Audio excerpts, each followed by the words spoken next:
Allahu Akbar, Allahu Akbar. Muhammad melarang kami untuk menyembahnya. Kalau dia ingin sesuatu, ingin istri yang cantik, biar kami cari istri itu untuk dengan syarat dia berhenti dari berdakwah. Kalau Muhammad itu ingin harta, kami berikan harta sebanyak-banyaknya, tapi dakwah itu harus dihentikan.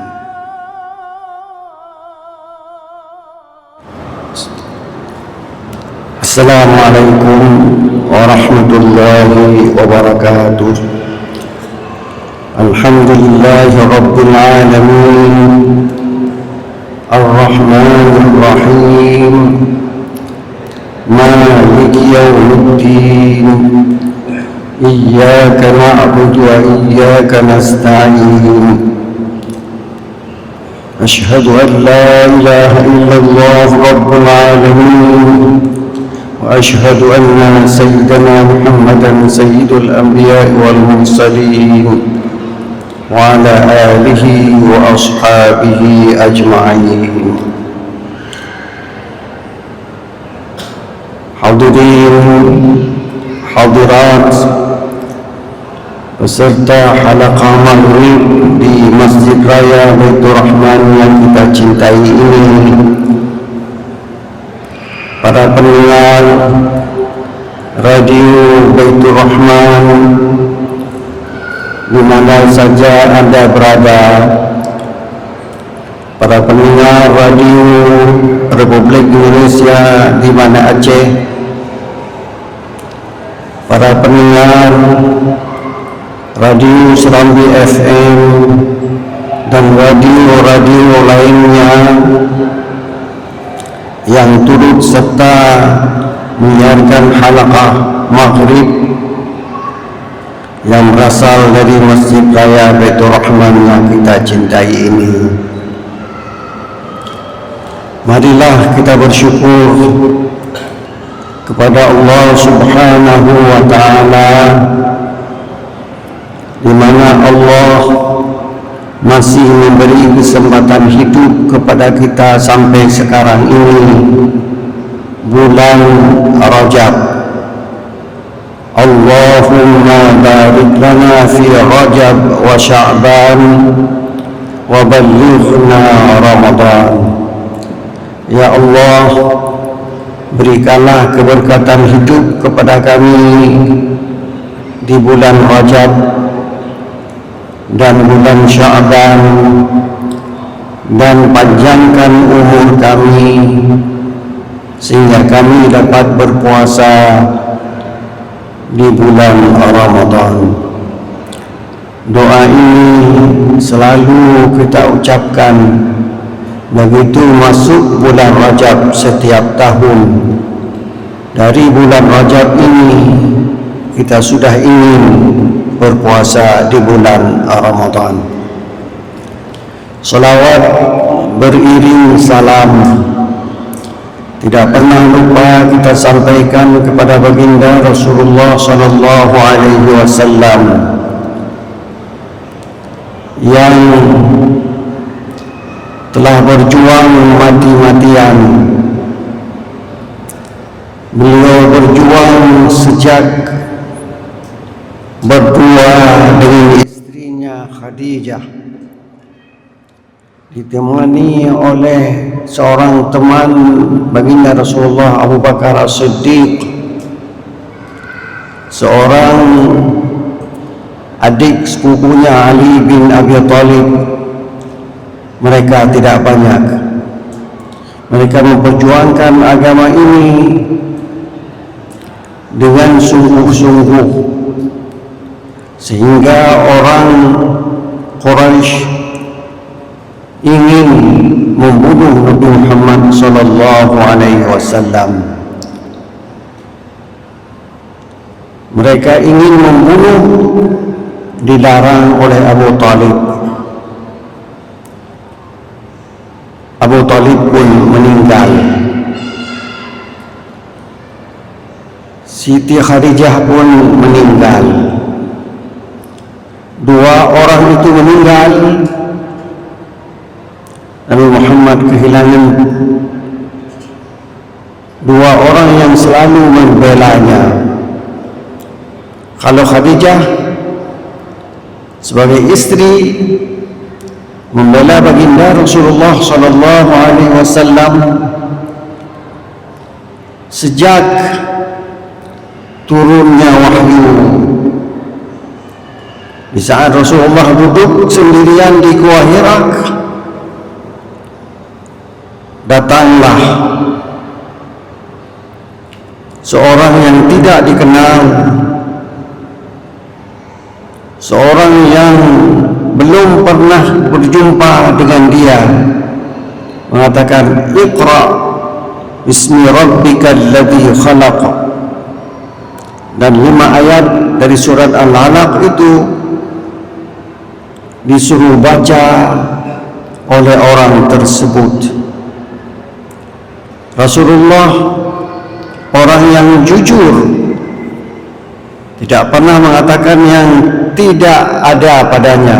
Apa dia katakan? Ma ana biqari. Saya tidak dapat membaca. Nabi Muhammad buta huruf, tidak dapat membaca. Orang itu namanya Jibril alaihi salam memaksa Muhammad 3 kali. Allah berkehendak Muhammad bisa membaca walaupun tidak tertulis, menghafal. Jadi wahyu itu masuk ke dalam dadanya, dan Rasulullah membaca 5 ayat dari surat Al-Alaq itu. Dia gemetaran, dia keluar keringat. Orang itu pergi, tidak ada lagi. Kalau saya melihat orang yang tidak pernah saya lihat, saya mungkin pingsan. Tapi Nabi Muhammad tidak dapat membaca 5 ayat dari surat Al-Alaq itu. Tetapi beliau pulang ke rumah, tidak mencari Abu Bakar, teman sejawatnya, tidak mencari Ali bin Abi Thalib, tapi yang dia cari adalah istrinya Khadijah Al-Kubra. Zammiluni, katanya, selimutilah aku,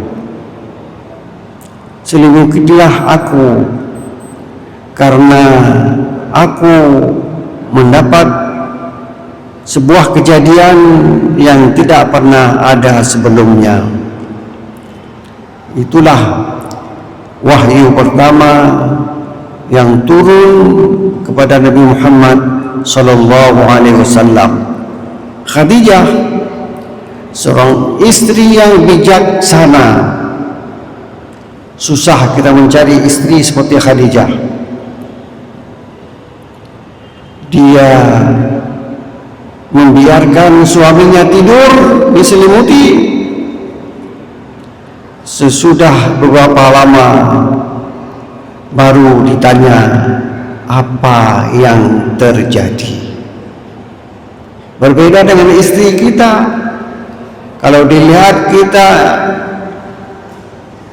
pulang pucat, selimuti aku, ditanya kenapa, ada apa? Rupanya jangan tanya dulu, selimuti terus, kemudian nanti ditanyakan.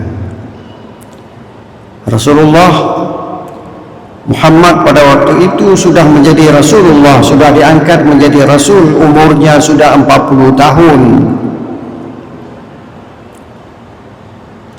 dia sudah menjadi rasul. Kemudian mengadu kepada istrinya. Istrinya menenangkan dia. Orang itu, walaupun pertama kali engkau ketemu dengan dia, saya duga dia tidak mencelakakan kamu. Kalau untuk lebih jelas lagi, marilah kita tanya kepada seorang yang bernama Waraqah bin Naufal, cerita tentang kejadian ini. Waraqah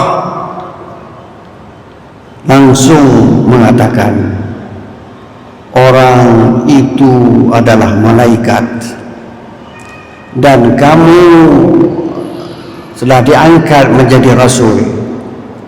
Rupanya pengangkatan rasul itu tidak ada SK seperti kita, tidak ada apa-apanya, langsung diangkat oleh Allah Subhanahu wa ta'ala. Allah menghendaki, kun fayakun. Dikehendaki oleh Allah, terjadilah.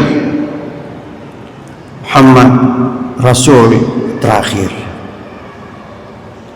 Muhammad, nanti kamu akan diusir oleh orang Quraisy,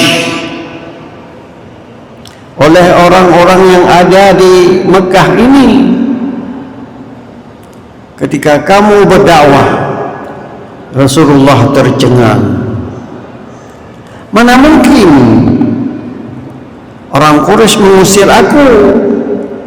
Selama ini mereka percaya dan menggelar aku dengan Al-Amin, memberi gelar kepada aku dengan Al-Amin, orang yang terpercaya. Masa mereka akan mengusir seseorang yang dipercaya oleh orang-orang lain? Kalau kata Waraqah bin Naufal, kalau aku masih ada di waktu itu, aku akan bantu, akan aku bela kamu ya Muhammad. Waraqah sudah tua, tinggal beberapa tahun lagi meninggal. Dia, kata sebahagian ulama, bukan semuanya, termasuk orang yang beriman kepada Nabi Muhammad sallallahu alaihi wasallam. Itulah jasa Khadijah Kubra membela suaminya yang sudah diangkat menjadi rasul. Tiba-tiba dia pulang ke rahmatullah, hidup di alam barzakh, meninggalkan suaminya, dicela, dimaki, dikatakan sihir, penyihir, dikatakan orang kena sihir, dikatakan orang majnun. Kalau orang gila, kita tahu bagaimana tingkah lakunya. Kalau orang kena sihir, kita tahu bagaimana tingkah lakunya. Tetapi Muhammad itu hidup seperti kita, tidak ada tingkah lakunya yang aneh. Kenapa dikatakan dia sahirun, penyihir, atau mash'urun, kena sihir? Kalau penyihir mungkin orang tukang sihir itu sifatnya seperti kita, tapi dia punya niat jahat kepada orang lain. Tapi kalau mash'ur, orang kena sihir, itu dari tingkah lakunya kita tahu Muhammad itu bukanlah orang kena sihir. Muhammad itu orang yang hidup tenang, patuh, jujur, al-amin. Hadirin berbahagia, Khadijah yang ditakuti orang-orang Quraisy sudah meninggal. Kemudian Abu Talib pun meninggal. Dua orang itu meninggal, beban Rasulullah makin lama makin berat. Wahyu turun terus, dan setiap wahyu turun harus disampaikan kepada umat Nabi Muhammad sallallahu alaihi wasallam. Makin marah lagi orang Quraisy. Dulu orang Quraisy datang kepada Abu Talib. Abu Talib, anak kemanakanmu itu, berhentilah berdakwah. Kami tidak senang dengan dakwahnya. Dikatakan Lata dan Uzza, Manata dan lain-lain itu bukan berhala yang perlu kami sembah. Yang disembahnya adalah Allah Subhanahu wa ta'ala. Kami tidak senang karena kami menyembah Lata dan Uzza. Itu peninggalan nenek moyang kami, mengikuti jejak mereka, maka kami ikuti terus. Kami senang dengan Lata dan Uzza. Muhammad melarang kami untuk menyembahnya. Kalau dia ingin sesuatu, ingin istri yang cantik, biar kami cari istri itu, untuk dengan syarat dia berhenti dari berdakwah. Kalau Muhammad itu ingin harta, kami berikan harta sebanyak-banyaknya, tapi dakwah itu harus dihentikan.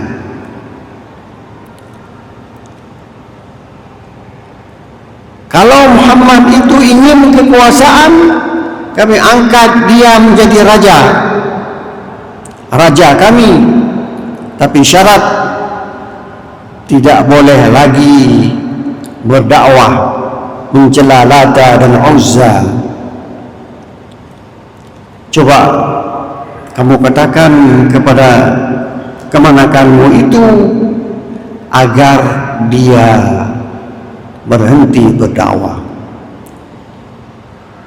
Abu Talib memanggil Muhammad, mengatakan apa yang dikatakan oleh orang Quraisy kepadanya. Apa jawaban Nabi Muhammad?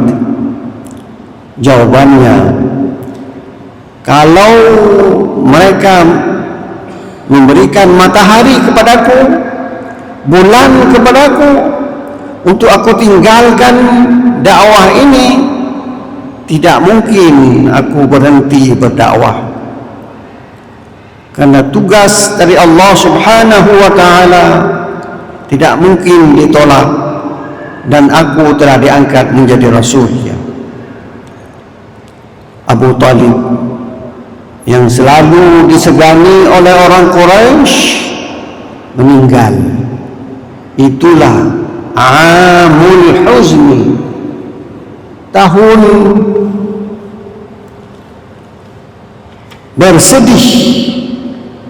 Kaum muslimin di saat itu sedikit, dan mereka bersedih lagi.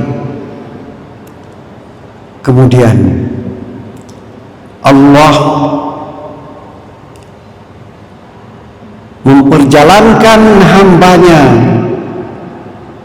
yaitu Muhammad sallallahu alaihi wasallam, dalam tahun kesedihan itu, Amul Huzni, pergi dari suatu tempat ke tempat yang kita tidak tahu di mana letaknya.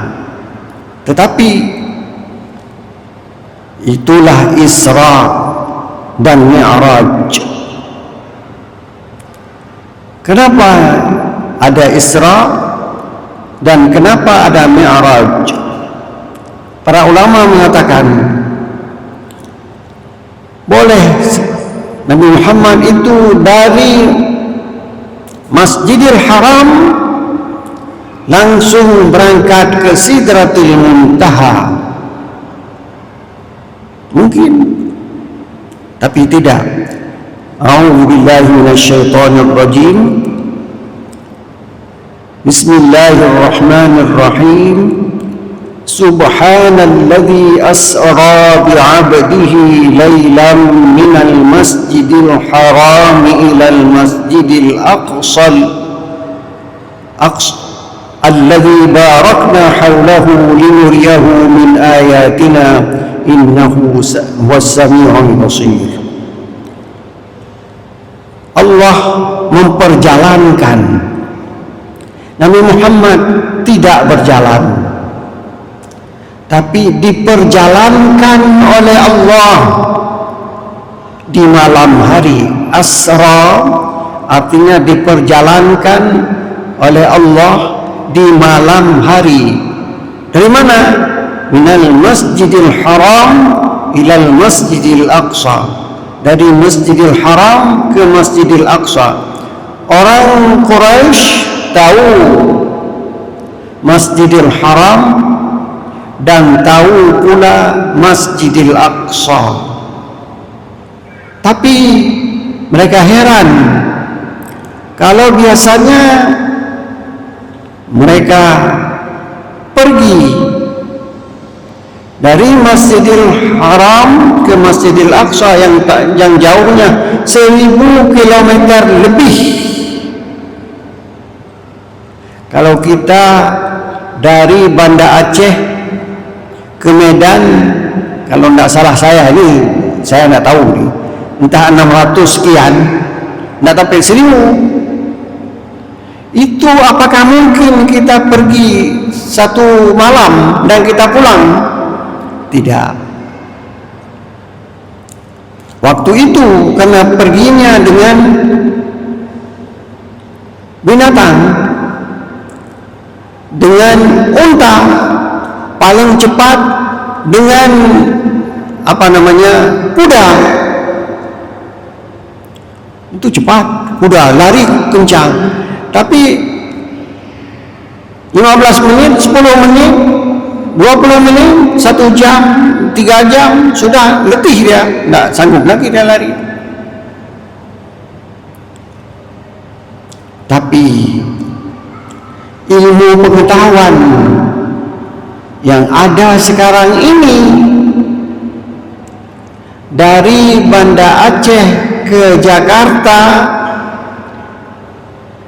kalau kita naik pesawat 2,5 jam, begitulah kira-kira 2,5 jam kita pergi, 2,5 jam kita pulang.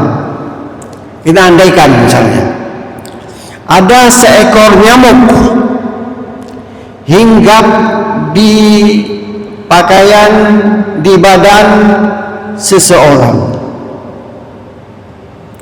langsung dia dari Belang Bintang pergi ke Jakarta, tidak turun di Medan, langsung ke Jakarta. Sesampai Jakarta ada pesawat yang berangkat ke Aceh, dia hinggap lagi ke Aceh. 2,5 jam lagi dia sudah sampai di sini. 2 jam setengah, nanti 5 jam. Dia cerita sama teman-temannya, teman-temanku, itu nyamuk yang ada di Belang Bintang. Cerita dia, tadi aku pergi ke suatu tempat 2,5 jam, aku hinggap lagi pada orang lain 2,5 jam, sudah sampai lagi, kita sama-sama di sini. Kamu percaya enggak? Pasti nyamuk tidak akan percaya.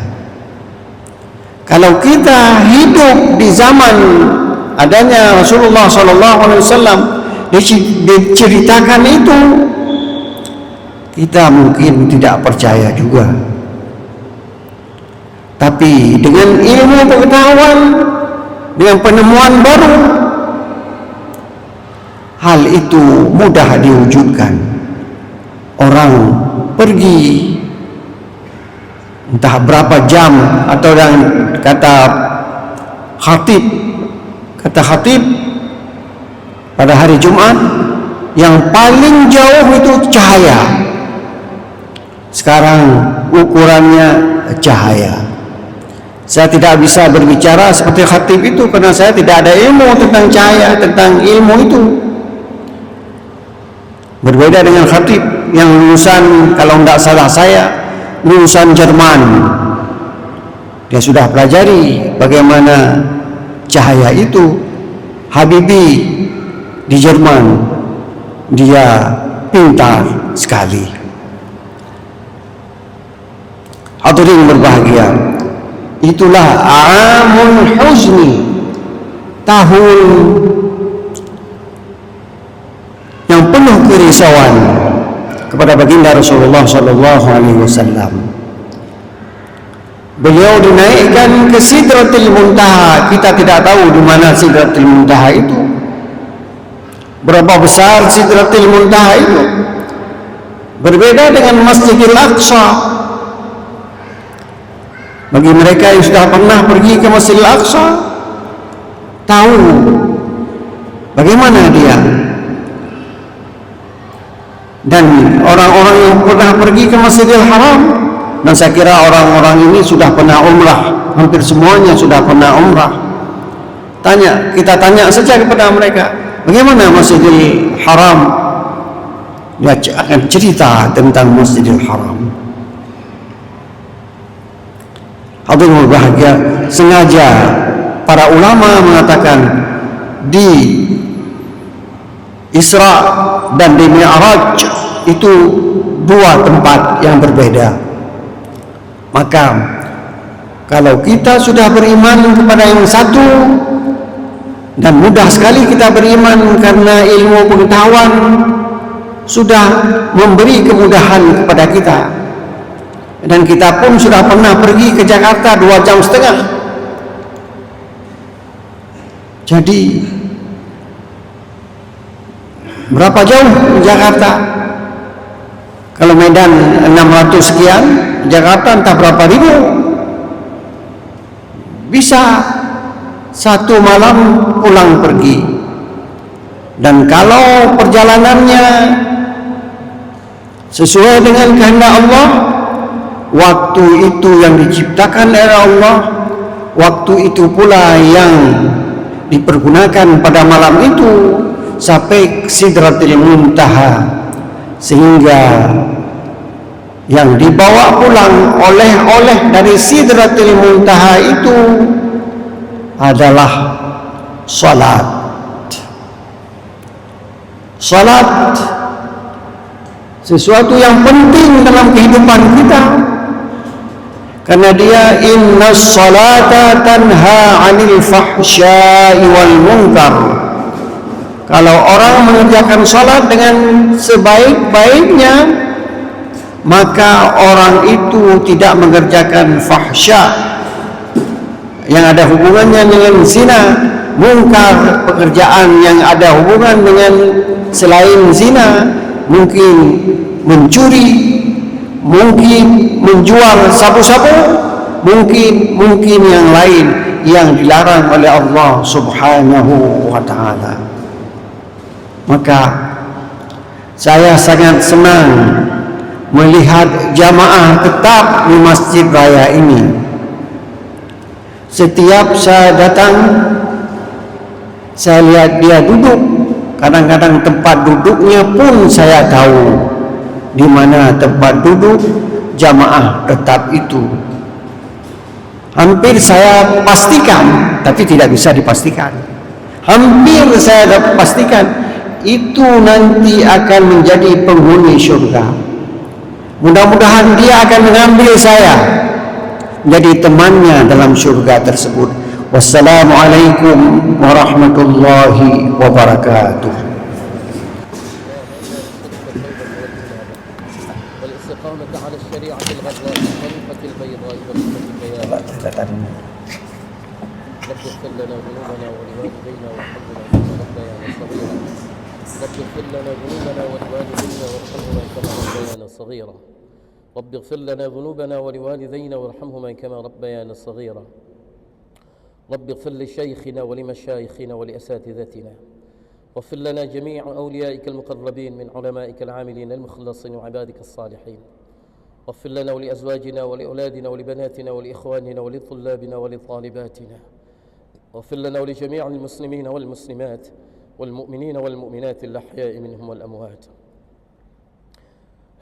يا أول الأولين ويا آخر الآخرين ويا ذا القوة المتين ويا راحم الفقراء والضعفاء والمساكين يا أرحم الراحمين يا أرحم الراحمين يا أرحم الراحمين أظلمنا أنفسنا وإن لم تغفر لنا وترحمنا لنكونن من الخاسرين رب اغفر واعف وارحم وتكرم وتجاوز عما تعلم إنك أنت الله العز الأكرم